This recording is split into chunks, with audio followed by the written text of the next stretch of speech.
तर फायनली मी तुम्हाला मागच्या व्हिडिओमध्ये सांगितलं होतं की आमची महाबळेश्वरची ट्रिप निघाली आणि तुम्ही यांची तोंड बघू शकतात, एवढी खुश आहेत, एवढी खतरनाक म्हणजे धिंगाणा मस्ती चालू होती. तर आम्ही वाईमध्ये पोहोचलो होतो. वाई म्हणजे आता महाबळेश्वर पासून 35 किलोमीटर अलीकडे.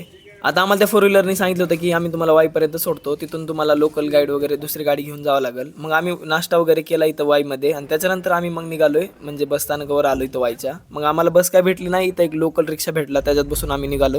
आता याच्यामध्ये भारताची पूर्ण लोकसंख्या भरल्यानंतर शेवटी आमचा रिक्षावाला निघाला होता आणि रिक्षा म्हणजे ही डुगडुगी बघू शकता तुम्ही, 90च्या जमान्यातली होती. पण कसं बसं बाबा बिचाऱ्याने आणला आम्हाला महाबळेश्वरपर्यंत. तुम्ही आता वर एक लाल बॅग बघू शकता, त्या बॅग म्हणजे त्या गाडीच्या वर आहे आणि ही माझ्याकडून विसरली होती आणि मग आम्हाला वापस यावं लागलं ती बॅग न्यायला, नाहीतर मी मेलच असतो मग त्या पुरीच्या हातात. चला काही ना काही मेमोरीज बनतच राहतात. तर फायनली आम्ही महाबळेश्वरला पोहोचलो. मग इथून आंबेडकर चौकातून डायरेक्ट लेफ्टला वळलं की समोर एक गल्ली आणि तिकडून डायरेक्ट एक राईट मारायचा आणि खाली मग साई निवास म्हणून एक हॉटेल. तुम्ही म्हणताल हॉटेल साई निवासच का, कारण माझे इथं मित्र येऊन गेलते आणि त्यांनी मला सजेस्ट केलं, तर चांगलं हॉटेल वगैरे आहे. मग आम्ही इथं आलो, फ्रेश वगैरे झालो आणि आता मग आजच्या दिवस आरामच करणार होतो. तर उद्याच्या म्हणजे दुसऱ्या दिवशी आम्ही काय काय केलं, कुठं कुठं फिरलो, हे मी तुम्हाला नेक्स्ट व्हिडिओमध्ये दाखवलं. तोपर्यंत लाईक, फॉलो, शेअर करा.